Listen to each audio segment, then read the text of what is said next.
What's up, bro? What's up, bud? How you been? So anyway, let's talk about you transitioning into trucking. Like, what sparked that to be like, you know what?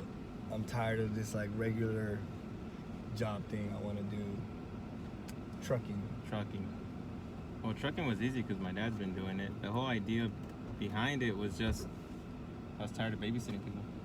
A great job, but it's a lot of babysitting. Cause how long were you there for? 10 years. 10 years. 10 years, yeah.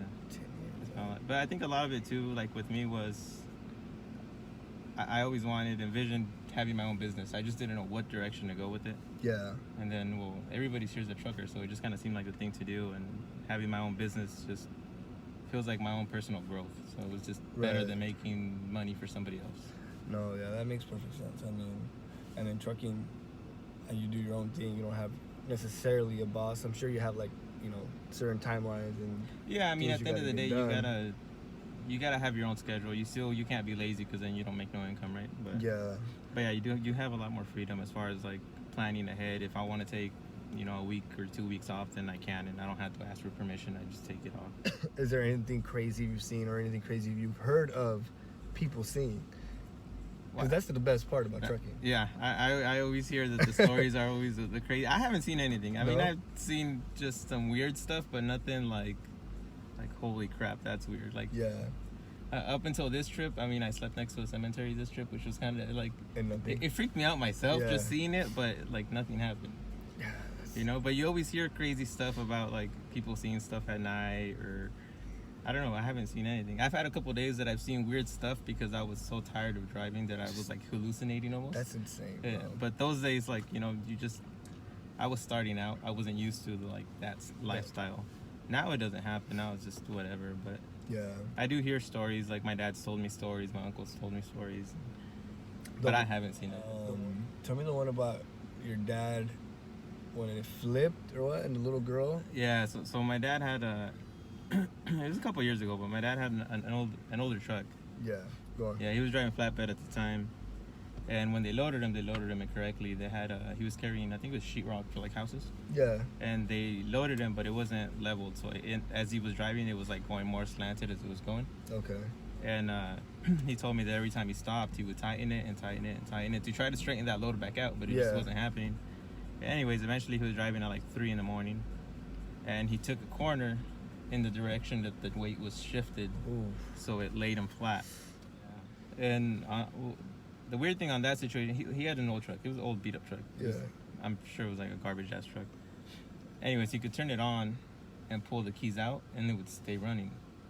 So he had a habit of turning it on and sticking the keys in his pocket. I don't know why you would do that. That's what he did that day. The truck flipped.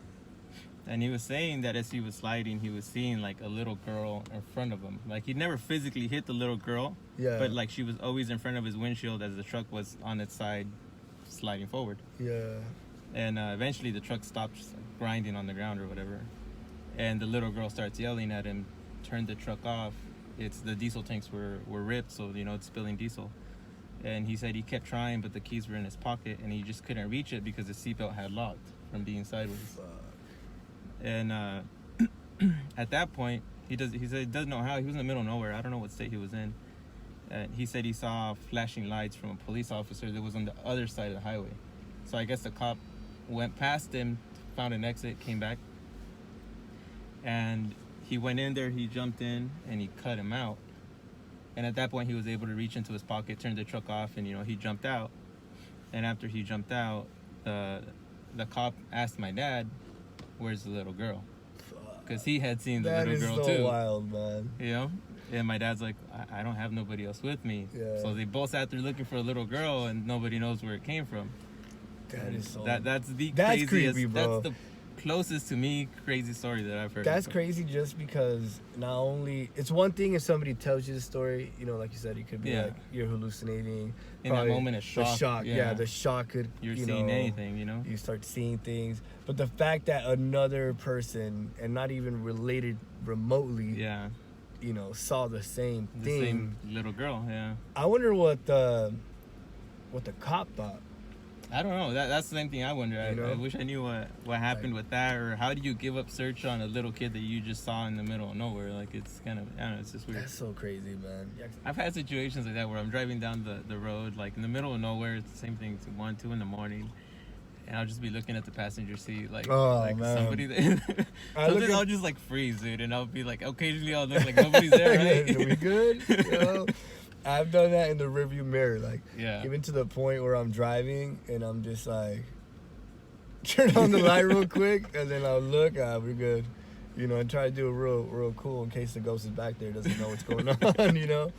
And it's where it's at now, where like you have Twitter, you have Snapchat, you have, you know, everything in your palm, the palm in your hand. Like the world is literally in our palm.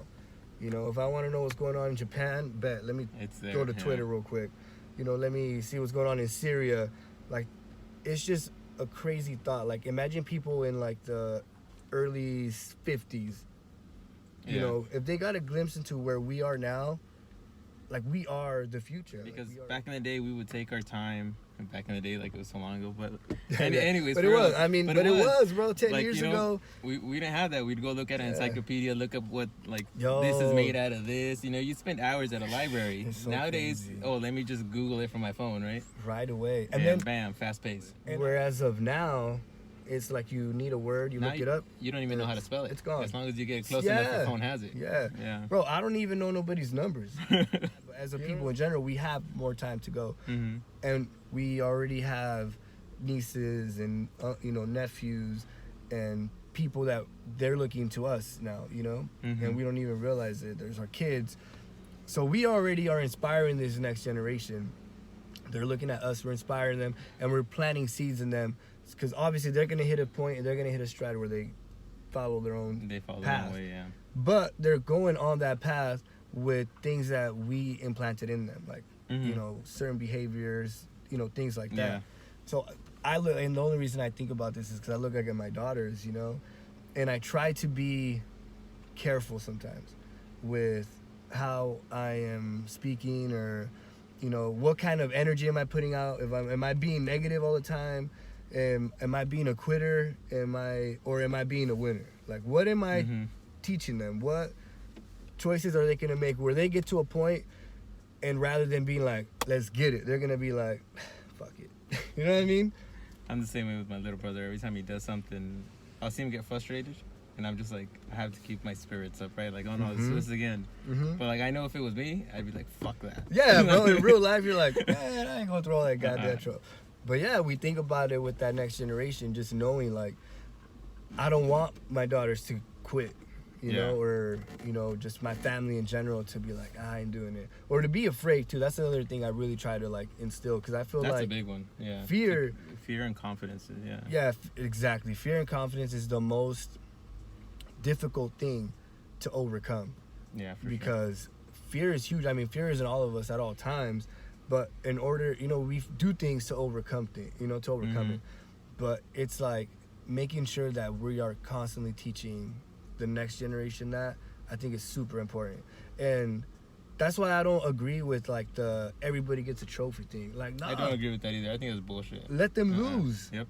You know? Failure is a big thing. You learn a lot from failure. It's a good thing. You cannot make winners without failure. You can't.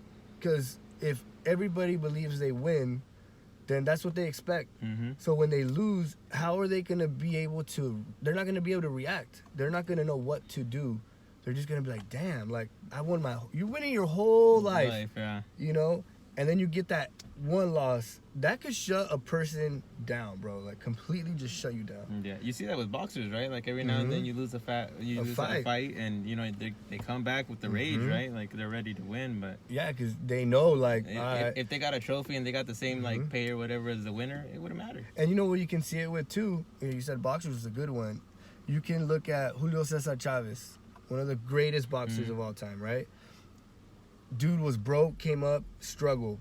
So you know when you struggle, when you live a life of struggle, or you come from a life of struggle, there's loss after loss, where losing becomes such a normal thing that when you win, you're like cherished that way. You can't believe you won, even that little bit, you know what I'm saying? Yeah. And so you see his whole legacy, what he created, and then you see his son.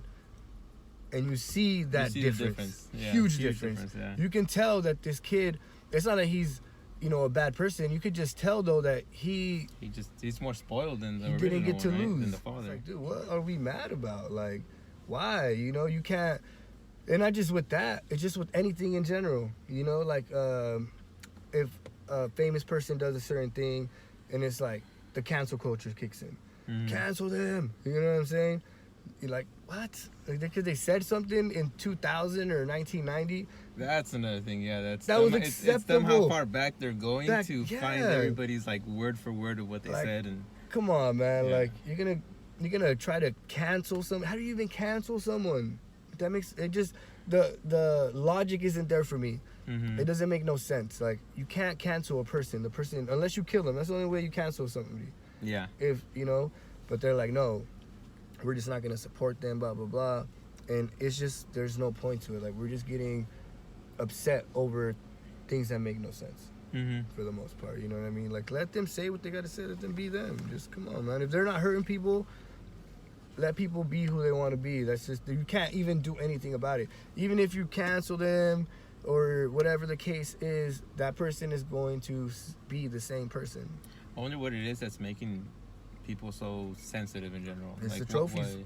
there you go. It probably is. You know what I honestly. mean? Like, that train of thought yeah, stems back then. you can't lose. You cannot lose. lose. We That's must true. win, you know? And it's like, when you try to explain it, it's like, nope, I don't want to lose.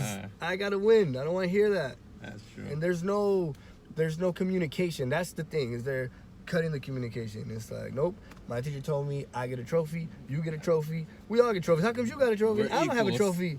Bitch, because I work harder. Yeah. You know what I mean? Like, what am I supposed to do, you know? Yeah. You got robots who are a lot smarter than us, Mhm. and you're teaching these kids to give up. So the robot's like, get down. I'm taking over. All right.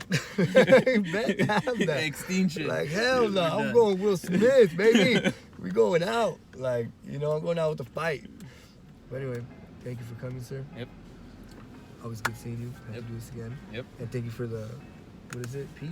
Tropical peach. Crown peach. And if you see a ghost or an alien, I'll bro, record. let me know. Record that. Yeah. Record it. When I see something weird, I will.